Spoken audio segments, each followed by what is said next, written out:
Let's face it, when you show up at a listing appointment and the house is hella outdated and beat up, you're just like, so what do you do when you're trying to sell a property that no one wants and it's taking up all of your time and energy and you probably won't get paid that much out of it anyway? Well, today's guest is Ed Peugh, a former Marine Corps vet turned real estate agent and investor out of Charlotte, North Carolina, and he specializes in creative solutions for sellers and agents, especially when it comes to ugly, busted properties. Expect to learn the 4 types of buyers looking for these properties, exactly where to find those buyers, how to make sure you get paid, pitfalls to watch out for in this creative space, and stick around to the end if you want to learn about an unconventional loan product that I've actually been using for years in building out my own portfolio of rentals. You guys are listening to the Real Estate Rockstars podcast, the show for agents who've been around the block and are finally ready to build a sustainable, scalable business. Learn the exact steps to build a business that runs like a machine, one that you don't secretly hate or want to escape from. My name is Shelby Johnson, and I'm an Army veteran turned real estate entrepreneur. I've closed hundreds of transactions as a solo agent, team leader, and real estate investor before taking over hosting this podcast. I'm also an agent in Lexington, Kentucky, ready to love on all of your referrals. So hit me up on the gram at The Shelby Show. More on that whole journey coming soon. For today, it is time to learn how to sell distressed properties. Rockstars, welcome Ed Peugh.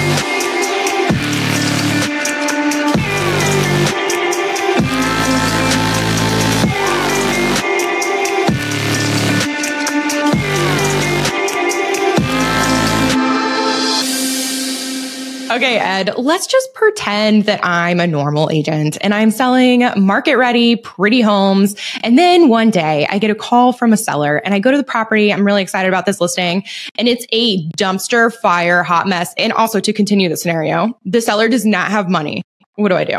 So the first lever I think really makes a lot of sense is to find someone who's open to buying the house as it sits, as is, right? So you're going to go and be like, look, my seller's not making any repairs. That hole that's in the ceiling, it's going to still be there when you guys close on it. Heck, that tenant that's a holdover tenant, he's going to still be sitting in the house too. The fleas, they're going to still, like, all those things are still going to be there. What many agents are maybe familiar with, but not as deeply, is there are a category of buyers who that's a perfect house for. And so the ones that folks know really well probably are like the Open Doors of the world, or like when companies like Zillow or others, I think KW has a buying program. I think a lot of firms are doing this. So there's what are considered like national buyers like that. And a lot of times that collectively, that group of people we refer to as iBuyers or institutional buyers. So that would be kind of one of the categories of folks. I would Google iBuyers. Again, like Open Door is one of the largest. So if I were trying to help a client find a buyer in this category, I would just Google Open Door and then I'd look at the sponsored ads, because all of Open Door's competitors have paid to have placement when someone searches for Open Door. So I would go out and do that. And one of the reasons it's a little difficult to give specific lists of iBuyers is different iBuyers function in different markets. So, in Cincinnati, as an example, an iBuyer might be present that isn't present in Phoenix and vice versa. Yeah. So, but I would just go like Google Open Door, Google Zillow, and see, what names come up and call them and simply say, look, I have a house. This is the thing, blah, blah, blah, blah, blah. What would you give? And if it's my client, I'm going to probably treat whatever number that company gives me as the floor. So we know right off the bat, like, they are going to be a buyer. They're at this price. And one more suggestion for agents who may not be as experienced in this space. You can probably have these iBuyers actually come and walk the house before they give you the contract to reduce the risk of it being retraded or a price reduction occurring. So that's something we've done in that case. In a lot of cases there, we'll ask them to do a pre-contract inspection, which just moves their due diligence process a little forward. Some of the buyers will do it. Some won't. But it's always a good practice if they will. So below those iBuyers, there's another category of investors, which are just local mom and pops who are running businesses where they may buy 2 to 3 properties a year. They may operate one of those as a rental and sell the other 2. So those are a really great source. And often they can actually pay a little bit of a premium versus the floor created by these iBuyers. The reason they can do that is they may know the market better. They may have more efficient pricing. They may be handy themselves. So they may, for example, if it's a roofing issue, they may be able to take care of a roofing issue really effectively. So if I was going to try and find that category of investor, I might go to local Facebook groups. So for example, again, Cincinnati, as an example, I might go and look on Facebook for Cincinnati real estate investors, and I may come up with 6 or 8 different groups. So I may try and join all of those and then put a post on that group like, hey guys, have a 3-2 in the zip code. It's a little bit rough shape, but if you're looking for a project, that's maybe ideal, and see who responds to that. With that category of buyer, generally they do want to walk through it before contract. So I would hold like maybe an open house on a Thursday or Friday. Okay, real quick though. So in the first option, with these iBuyers, you are going to them and you're basically like, what will you offer? Like you're not saying, hey, the price is this, and then they, negotiate that. But with this second option, when you're talking to local investors, I feel like the first thing they're going to be like is, how much does it cost? What's the list price? And so for this scenario, if you're a person without investor background, like how would you recommend coming to that price? Like, are you going to try to run numbers for the seller and be like, hey, I think this is what we can get? Or I don't know, any advice on like that piece? Yeah. Well, if you did it in the order we talked about, you'd already know your floor from the institutional buyer. Sure. And so you could say something like, what's 12% above that number? And let's give that as the target, and see where those investors fall at. Some investors may come and say, there's no way we can pay that price. We've certainly had that experience in our world. But I think local investors sometimes can really add a lot of value to a property because they know the areas, they know the upside, they know where the development's coming in a way that institutional and nationwide buyers struggle with. Okay. And so with that, just to make it a little more tactical too. So the local buyers, you have the local Facebook groups, makes a ton of sense. You go on, you search your city, you're finding all the local Facebook groups. And then depending on the floor price that you got from the iBuyers, ideally you have some sort of a ballpark. You might not even put the price out because actually thinking about this, because I'm thinking about like the listing agreement piece, which that's maybe not the rabbit hole we dig into today. We're going to focus not so much on that. But so for that, you are taking and putting pictures and being like, hey, I have this 3-2, available, contact me with more information type of thing. And just kind of doing like a hook to get them in and then talking on the behind. Is that what you're saying? Yeah. And just to be clear, especially with those who are thinking about their fiduciary responsibilities and their agency hats and the timelines, this all probably has to happen pretty quick. Especially in a lot of states, there's guidance about how soon because of clear cooperation, how soon between the signing of the listing agreement and it making it onto MLS. So this really has to kind of happen bang, bang, bang within like a 2 or 3 day period. But yeah, put pictures if you can, host an open house. Hey, you're going to be at the house tomorrow from 3 to 5 or, whatever you can do to drive as much traffic as possible, as quickly as possible. Again, because of clear cooperation, some timing issues there. Okay. One other element about local investors, and then I have actually a third category person to reach out to, but local investors, you can also meet, quick plug, at local meetups. And one of the most popular meetups nationwide is called Pints and Properties. So you definitely, yeah, right. So you could definitely attend a local meetup, both the Pints and Property brands or the local RIA, the Real Estate Investment Associations, or other teams often host meetups. So like if you're in Charlotte, we'd love to see you guys at one of our meetups. It's called The Exchange. But all of those different communities will have people attending who are looking for their next projects, GCs who are looking to do work, roofers. All of these different categories within the real estate ecosystem generally are going to be present at those meetings as well. Dude, I love that you brought that up. First of all, for those of you who are new listening, Pints and Properties is my event in, the investor space nationwide. But Ed and I both had events for real estate investors in Charlotte. Not competitors though, just best friends, maybe actually competitors, who the fuck knows. But go check out his meetup, The Exchange. You can just go to theexchange.com. Is that right, Ed? The best place is actually probably just Instagram. Hit us at CLT Buyers on Instagram. And then we keep that current with like who's going to be speaking. It's every second Thursday. Would love to see you guys there. Yeah, it's always good. So the third category of person to think of that this one is going to come across to real estate agents as something that has like a competitive or combative relationship, but wholesalers. So wholesalers are a category of investors who specialize in finding deals and then distributing those deals to their exclusive network. So they've built these relationships with buyers who said, hey, if you find a deal that you're not interested in, we'd love to look at it. So one reason those people can be really helpful is there's some wholesalers, both locally, and then there's a second category of nationally, that have massive mailing lists. And they have reach to people who may buy like one property a year or two property a year. Well, if your timing is right, where that person is looking for an opportunity, this may be a really great opportunity. One delineation on the wholesalers, just to be really specific, is there's teams that are national teams. And so some common guys are groups like Net Worth Realty or New Western. Those are two guys who like operate in probably every major metro in the US. And then there's folks more local in nature who will specialize in a certain metro. So those are just two things to do. Generally, you're going to be able to identify a wholesaler if they insist on an assignment clause being present in their contract. Yeah, it's crazy. New Western especially has been able to move deals for me. Like back when I was doing a ton of investor projects, you'd get to that one where you think that it's going to move quick or, you can work it out and then it just sits. And I'm like, oh my God, no one's buying this. And then I send it to New Western and they can move anything. It's actually incredible to the part where I'm like, who's buying this? Oh my God. Yeah. In most markets, those transactions are public record.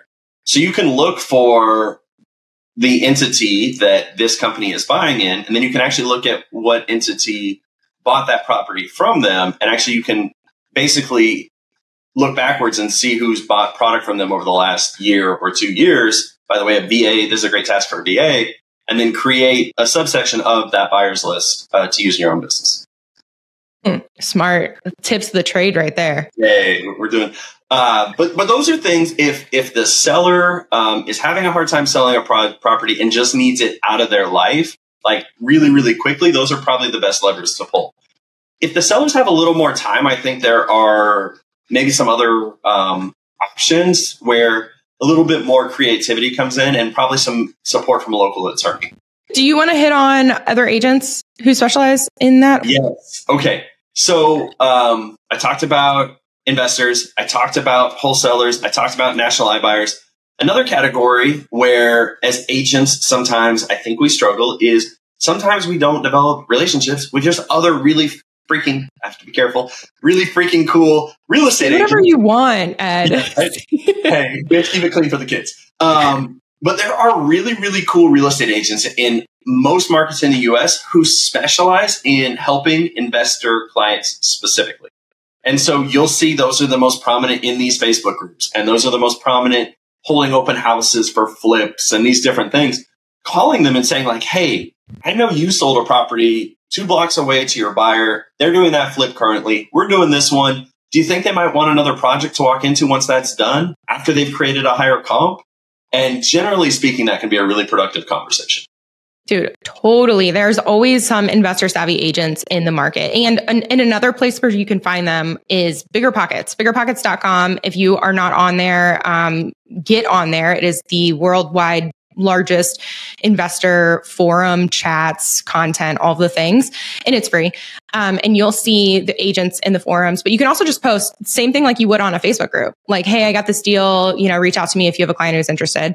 Or you can even outbound reach to investors in that area being like, hey, I have this deal. It's just a great place to find investors, people who would actually be interested in this type of property. Yeah. And have demonstrated a willingness to buy, right? Like that's, all of us want people who are just willing, ready, and able buyers. So totally. Okay. So we have the iBuyers, we have local investors, we have wholesalers, we have other agents. What else can we do to help sell? solve a problem for this seller. Right. So this is where like all of those things are interesting. But in some cases, that won't solve the seller's need in a significant enough way. So sometimes we need to add a little bit more value. So another lever that can be pulled is if we can look at that house, and again, our scenario is like the seller does not have the money to fix this home, right? one thing we can do is we can actually go to that person and say, hey, I've got guys in my circle of influence who can come and fix the floors or the roof or the foundation, whatever it is.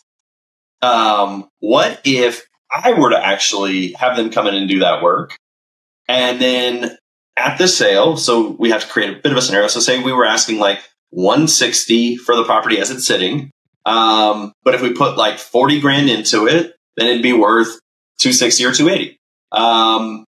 What we could do is I could actually take on the position of putting the 40 grand into the property and then at sale, get my 40 grand back, right? Of course, my costs would be covered, but then maybe any of the upside on the property, like we agree to split it. Maybe we do like a 50-50 split, or maybe we do a 40-60 or, whatever they're comfortable with. But that's one way that we can kind of solve the seller's problem in a way that's productive for them.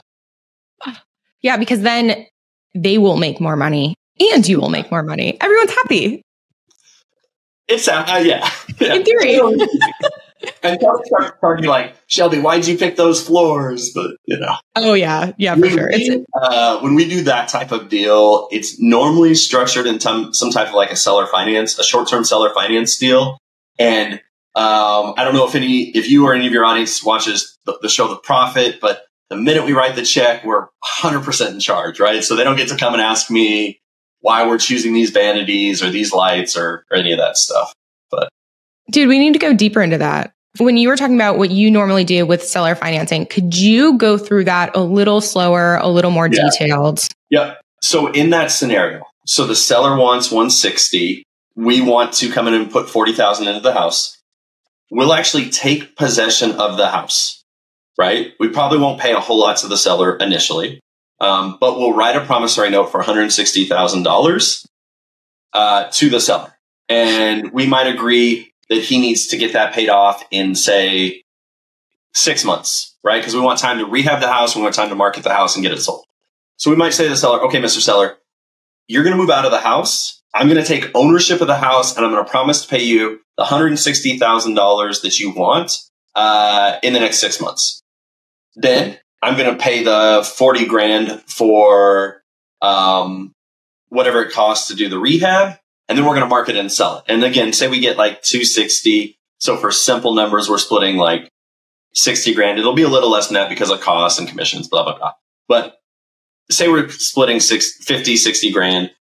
So at that sale closing on the HUD, there'll be my seller profit line at the bottom, but there'll be a line that says payable to seller and it's their half of the proceeds. Okay, gotcha. So by take possession, it's really, it's like two closings. So you're buying it. The seller is financing. Well, in this case, in this example, it sounds like there's no actual, like you're not paying him a monthly payment or anything. Because any of the capital we're putting in the project, we want to do the actual work to solve their actual problem. Their problem in the moment isn't really cash flow. If they had a mortgage payment or something, we might agree to cover the amount of that mortgage payment or something, but we wouldn't generally be making a whole lot of payments there. Okay. So in an example where the seller might want a certain amount, and that's all I want. I want $160,000. I don't care how it happens. I don't care when it happens, really. Yeah. This is a solution that you could, if you have the means, if you have the experience or have the bandwidth to put in the work that it takes to, hire out and do the renovations and flip it and rehab it. This is just another tool, another option when talking to a distressed seller, essentially. Yes. And adding one other point, even if you don't have the means, just as an example, say my GC came and walked it and was like, Ed, it looks like about 40 grand. It's the foundation, it's the electrical. Like these are all things we do regularly. My GC, if I have a relationship with them, I might be able to say, hey, I don't have the capital to pay you this up front, but instead of paying you 40 for the job, why don't I pay you 45 as soon as this sells? So again, you're just like engineering and bringing together the real solutions and compensating people for their willingness to be flexible. That's interesting because you could probably, in all of these little strategies, you could piece together in a bunch of different ways to make creative solutions. Because I was kind of thinking about the first one you were talking about, where it's like the seller, they want this 160 still, and you kind of offered to front the money for the renovations. But in theory, you could also have your GC come in and be like, hey man, we'll pay you more at close. And then you have someone else front the renovations and everyone's happy at the closing table. Yeah. And it's just like everything. You just need to make sure that your attorneys are comfortable with this language, that it's in writing, that everyone is crystal clear on what's happening. And then, it's go out and execute and do the best you can to do everything the right way. Does every deal work out exactly as you pencil it out? No, of course. Surprises happen. You open walls. There's termite, there's termite damage. There's all these different things that can happen. But as long as we're all kind of marching in the same way, then we're working towards the right thing. What would you say are the biggest, red flags, maybe not red flags, but pitfalls, hey, make sure you do this besides the attorney that you just talked about and open communication? What else could get people in a world of shit here? I mean, you've done projects before. Really detailed scopes of work is pretty important. When we first get started in the business, sometimes we're used to just a list of update kitchen, replace bathtub, change out surfaces, $9,500. That's just the big items. And we really need it to be more itemized than that. And the reason is for your protection and your contractor, which is if you get in a dispute about what it meant to change the floors, how many square feet of flooring are we talking about? Or, and for your contractor's protection, if he then comes back and is like, hey, I quoted you doing 120 square feet and you're asking me to do 700 square feet, that's materially different. You want to be able to say to them, no, you already quoted 700 or no, you quoted 120. You just have to have it really in writing. So a lot of written communication, even if it feels like it's redundant or overkill, will protect a lot in deals. Yeah. And I would say too, if you're oh, this is exciting to me, or better yet, if you're scared, you're this is terrifying. I like the idea, but I'm terrified.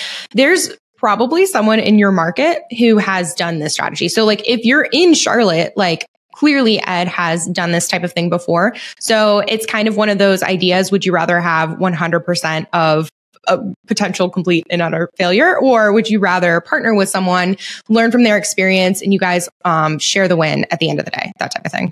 And we regularly do that in our market. So those joint ventures is when someone finds this deal, but they don't know how to put it together, they might not have the capital to do this type of update.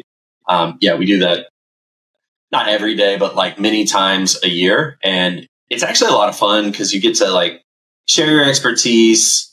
People get a deal they might not have gotten otherwise. Sellers get one of the cool things about our business is if we're doing it the right way, when it's all said and done, in most cases, every party in the transaction is thankful we were involved. And those are the transactions I love. When it feels like we're having to push something in a way that's not comfortable for everyone, I don't love that. Yeah, it's really cool too, because I'm sure, for sellers, they've probably already heard from a bunch of people of I have no solution for you. We can't list it like this. If we listed it like this, no one would buy it. It would have days, they've heard every objection and every agent probably trying to convince them to find the money to fix it up and make it market ready. And so having other options that end in a solution where everyone's happy, it's just a beautiful thing. Yeah. So those are the two opportunities I would think about if selling is possible, if selling at a value added price is possible in the near term. If the seller is open to waiting a period of time, one lever that is becoming pretty common with the introduction of something called a DSCR loan, which is a debt service coverage ratio loan, and based all that terminology just to say it's a loan based on just the income the property produces. So those loans have really become kind of prominent over the last 3 or 4 years. And because of that, if we can get an asset to start generating income, then we can get it financed relatively easily. So one idea is, again, a little creative in nature, but if the seller's open to, let's give the same scenario, they want the 160 and they're open to getting it over the next year or two. Maybe they're thinking this is money I want to help pay for college tuition in 3 or 4 years. So they have this house, it's in disrepair. What we can actually do, and actually this is one of our favorite things to do, we consider ourselves kind of buy and hold guys, is go in, do a minimal update to the property. We're not trying to make it Chip and Joanna Gaines HGTV ready. We're trying to be like, can it be safe, affordable, comfortable? Can a family live there in a way that is valuable and safe for them? Great. Then let's do that and let's get it to start generating income. And then once we own it and operate it as a rental, 24 months later, 30 months later, we can finance that by showing the bank like, look, this is all the rental income that's been generated. Could you help us refinance out this seller? And again, at a number like 160, when maybe the real market value as is at the time they sold it was like 120. In that scenario, generally we are going to make payments to the seller. Okay, well, that makes sense because it's over an extended period of time. Yeah. Dude, those DSCR loans have saved me for years. There was, when I first started, got my license and stopped my W-2, and my whole headspace was, I want to be an investor. That's why I got my license to begin with. And when my W-2 stopped coming in and I went to, get money for one of my projects, and they're like, you don't have any proof of income. I'm like, what do you mean? And they're like, we can't lend on to anything that you do. And I was like, what? Like my whole world just shattered in front of me, and then stumbled upon these like DSCR loans. And that's all I used for years with, the BRRRR strategy, and then get the tenant in there and show income. And then magically it's able to be financed. Like it's an incredible product. A lot of folks, even when, we have friends who have even like, another example where DSCR is really important is where they might have over improved the house, for like to sell in the market today. So they need to kind of tread water for a little bit, get the DSCR product, give yourself another 2 years, let the market catch up to the improvements you made. And then you can exit that property there as well. So I think there's just a lot of like those, types of on market solution-based tools. But Shelby, I probably, now that we're really even thinking about it, I probably even have one more ninja thought. Oh, dude, hit me. About what we could do. So there's a whole category of folks who, when they speak, and this is yet another reason why real estate agents should expand the sphere of people they speak with. Here's an example. So I have a buyer come up to me and they say, hey, I run a landscaping business. I run a pressure washing business. I run a detailing, whatever it happens to be. These businesses that are like relatively cash centric. Sometimes those individual real estate agents included, by the way, sometimes our income can be like very variable. So folks like that sometimes have a hard time meeting traditional financing. And in fact, there's numbers out there that like something like, depending what stat you look at, but like 70 or 80% of people who would be interested in buying a house can't qualify. And probably that stat's even worse now, given where interest rates have risen to in the current economy. So one category of person who would be really well served by this home is that person. So we can do a couple of things here. We can coach the seller on how to sell this home to that individual on terms, get a down payment, take payments over time, get mailbox money for a period of time, especially when that individual is relatively handy and can do the repair work that the home may need. Or maybe this potential buyer doesn't need to move in immediately. So like they can have maybe 2 months or 3 months to get the home more comfortable and more livable. Those are both scenarios where this seller financing it to a buyer can create a win-win for both parties, where this buyer may not have qualified, the seller couldn't get it sold, they come together and they can both get something done. And then, by the way, as our real estate agents, and they're saying, well, wait a minute, Ed, how do I get compensated? Well, the seller just got that down payment, right? So at closing, the down payment goes on the HUD, your commission comes out of it, the seller gets the net of whatever's left. And this category of person, we have a lot of success finding in for sale by owner Facebook groups, Craigslist of all places. Craigslist is vibrant for something like this. For sale by owner, yard sale groups, local yard sale groups for specific geographies are all great places to find something like that. Okay, let's change the scenario very slightly and talk about, hypothetically, the seller is able to qualify or is open to the idea of trying to find funds to do the renovation. I know that you're really creative with like finding money. So what are some ways besides, actually all the ways, like of a seller who's like, oh, I don't have any money in the bank, but I need money to make these repairs. What should I do? One obvious place to look is like, if they can qualify, like is a HELOC possible? Many places that will do some type of financing can give two different appraisals. So an as-is appraisal that's like, as it sits today, the market value is this. And then a subject to appraisal, which is like, if we did this series of repairs and it looked more like Chip and Joanna Gaines ready, what would that value be? And if you can demonstrate a gap between that, there are companies that would do home equity lines of credit in that place. If that wasn't something that someone was really excited about, there's folks out there called hard money lenders. And this may be something where a hard money lender could come in and do some of the, it's called bridge financing. The risk with hard money lenders specifically is generally that's very short-term capital. So 8-10 months. So you've really got to get in the project, get it done, and get on your way pretty quickly. And then another alternative is, again, leveraging the investor community. There are folks who really do this type of funding. And then maybe one other thing which folks don't think about a lot is called cross-collateralization. And what that means is if I have a house A that doesn't have a lot of equity, but I have house B that might have a lot of equity or could be paid off, we could put a lien against house B for that capital for just a short period of time while we rehab house A, get house A sold, take the proceeds, pay off the lien on house B, and we're all off and running. So there's just a lot of things to look at and opportunities to just be creative, present some security for the people giving you the capital, and go off and do the work. Dude, totally. There was a point in many years actually in my life where I was constantly like looking for money. I was this person for like my next project, like how am I going to finance them? Yeah. And something else to add on to Ed's list here is so if you have like a local bank or a credit union, sometimes they have some like really weird, cool loan products. Like I went to, it was First Citizens Bank in Fayetteville, and I was like, hey, like what do I need money? What do I have? And they had this like random like home renovation loan that was up to $25,000 with no financials as long as you were a homeowner. So I was like, okay, that's amazing.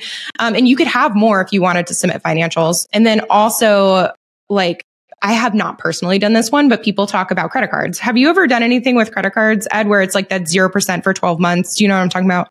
I do. I avoid that specifically. Like too much for me. Yeah. Way earlier in life, I got in like really deep hole with credit card debt. And so the one thing that's like super often, like I don't even carry a personal credit card, as a matter of fact. I no problem going around getting like hundreds of thousands of dollars in debt for houses. Like that doesn't even, I don't even blink at that. But like that $250 credit card is just too much for me. Can't do it. That's where I draw the line. I've heard folks do that. I'll give an example of one risk with that. I think it's doable. I think it works. But I one time bought, it was actually, it was a product I bought on credit, and it was like a 0% credit. It was like $20 something thousand. And I missed the payoff by like literally a week. And I ended up paying like $7,000 in interest as a result. And, I think I've just been like scarred, you know? So yeah, I mean, that is gross. Yeah. So these are all ideas like the stuff that you just listed for your seller client. If they want to do it, these are all options for them to consider, or for yourself, if you do want to talk about what, pursue what Ed was talking about in the beginning with like the joint venture or seller financing and all of the cool, creative, all the things. One more idea. Yes. We're just here with ideas. Like, there are companies out there that will do the rehab. It's part of their business model. So you can Google companies like Curbio. There's often like a local version of that'll serve your market. So here in our market, we have like one or two where they will legitimately, as part of their business model, finance you through closing. So, dude, do you have personal experience with Curbio? No, but the local company we've had some mixed experience with. Okay. I mean, at the end of the day, we generally will serve that need like directly now. So we haven't grown that. But and that wasn't me like trying to set you up, being like, oh, they suck or anything. Like I literally just ran into them the other day, and by ran into them, I was on EXP's, our partnered vendors, and I was like, what's Curbio? And I clicked it, and I was like, this is actually genius. I don't know if the company's amazing or not, but like the idea that there is a specialized company that you can partner where they like go to the listing appointment and they need renovations, they will come in and do all of the renovations and be paid out at closing. Like that solves like so many of the problems that we just talked about. And I think just like most service providers, there's probably markets where they are like freaking killing it. And there's probably a market or two where the operator or their team isn't as professional and might struggle a bit. So definitely for those agents who are like, if you're in your market and have a local representative or a team you can talk to, call them, ask for before and afters, ask for client reviews, ask for testimonials or people you can go and talk to and see if that's an option that's going to serve your seller well. Yeah, testimonials, everything, reviews. Who has personally worked with this, like company or client or whoever? Okay, Ed, what did we not talk about today that you want to hit on? Those are the things that I would encourage agents, to not be scared of these conversations and not, it's our job to give open, unbiased advice. But if our only advice is, hey, like, give me a call once you have the house cleaned up, then there's a whole category of people who, at the end of the day, you're sending to work with someone who's not as professional as you are. And that's a shame because sellers deserve to have really, really professional folks who help them. And when they have to just kind of default to the lowest common denominator, they don't get that. And that's always disappointing to me. But as far as that, I mean, those are the thoughts on that subject, I think. Oh, yeah. Okay. What are you working on now in your business? What does the future hold? Hit us with some Ed stuff. Okay. So we are looking at the landscape of the brokerage business and saying, I don't think there's enough experience in the brokerage space for people who understand both on market, home buyers and the experience they're looking for, and then also the off market to investor sides of the business. So we're actually expanding our brokerage business. Folks can follow us at CLT Buyers to learn more about that. We have recently grown into something that we're really excited about, which is the communal living model. Super, super excited about that. By the way, Pints and Properties in Charlotte just had our friend Sam on there, who that's his thing. Co-living is exactly his whole community and what he's talking about. So I got to learn more about that last night. So that was really cool. And then the communal living model. And then we'd love to see anyone at any of our local events. So we do office hours at our office every Thursday from 3 to 5. Open Q&A. We often have like a specific subject we want to go over. And that's our goal to both serve the community and as one of the varsity teams, share our points of view, make sure that people are playing in the space in the right way. And then also it results in a lot of JV opportunities, and we love that. And then our monthly meetup is every second Thursday from 7 to 9 p.m. The Exchange Real Estate Networking Meetup. We'd love to see you on there. So those are the things. Yes. And I love your office hours. When I lived in Charlotte, and I think I went once or twice, but seriously, the best time ever. And you're just such an open book, and you can sit there and just ask any question you have about the creative financing space or off market or direct to seller or hard conversations. It's just, I really like you. Yeah, I have a lot of fun with that, actually. It's the most valuable time we have probably in a week as far as like dollar for dollar return. The amount of people who we grow, look, a lot of folks are out there like, well, you're teaching your competence. No, I'm just teaching people who are probably going to end up doing a deal one way or another with. And at least I'm teaching them to do the right way. So when we get an opportunity to work together, they understand the boundaries. So, okay, quick wrap up questions. What is your favorite app or tool? Yeah, I'm not a big appy guy. We've been using ChatGPT a lot recently for like, all the different things ChatGPT can do. So like if you're out there as an agent and you're creating anything from scratch, including like letters or marketing, or here's an example, office hours, for example, like we do it every week, right? So that's like 52 weeks in a year. So we had to come up with 52 different subject matters to speak about at office hours. So at the beginning of the year, we just went on ChatGPT and we're like, what are 52 ideas that we should talk about with our real estate community? And it gave us a list of like 52. And then we're like, I don't like number 17, 32, and this. So could you give us a couple more? And like, we really shouldn't be originating a whole lot of things like that from scratch. That part of ideation should just be using tools like that. So yeah, ChatGPT is probably the one I would give, but I'm not like a big on my phone. I don't have like all these different apps. I love technology teams like EXP and Real for the tools they are introducing in the real estate space. I would say that as having recently moved to a brokerage like that, I think it's when we look at some of the models of some of the older brokerages, I think they're really going to start to fall behind as teams, again, like EXP and Real, make strides with AI and dynamic young agents who understand these tools and can use them effectively. Love. Okay. What events are you going to in the next 12 months besides your own? So I've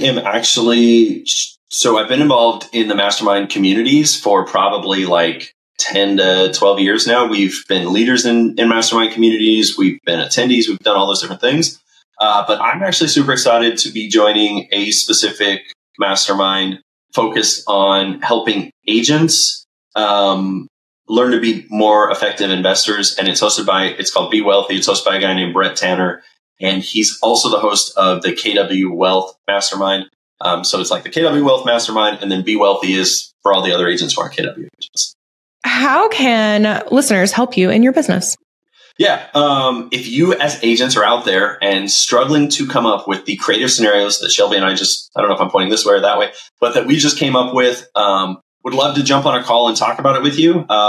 We'll give some advice directly, and then you can go out and implement that. And if you need help implementing that, that's where we would jump in and want part of the deal, but would love those opportunities. The more creative, the more challenging the situation, the better. We one time had the IRS release a $110,000 lien off of a property, which the house had been on the market for like over 700 days. We got the IRS to release the lien on the property, and we're able to sell the house. So, anything's possible if you just ask enough times, and, like the little 4-year-old, you're just really, really persistent. So. Okay. And when people are like, yeah, I want to do that, where can they go to find you? Yeah, the best place to find us is Instagram at CLT Buyers, C as in Charlie, L as in Lima, T as in Tango, Buyers, all one word. That's us. And then we've got some personal ones that you can see if you go there. Okay, perfect. And all of his links will be in the show notes, of course. And guys, that is all we have for today. If you want to hang out with me and the owner of the show, we are Aaron Amuchastegui and the Shelby Show on the gram. And otherwise, that's it. Ed, thank you so much for hanging out with me today. Thank you for being one of my favorite people. This has been really fun. Yeah, right. Okay, perfect. All right, Real Estate Rockstars, thanks for listening.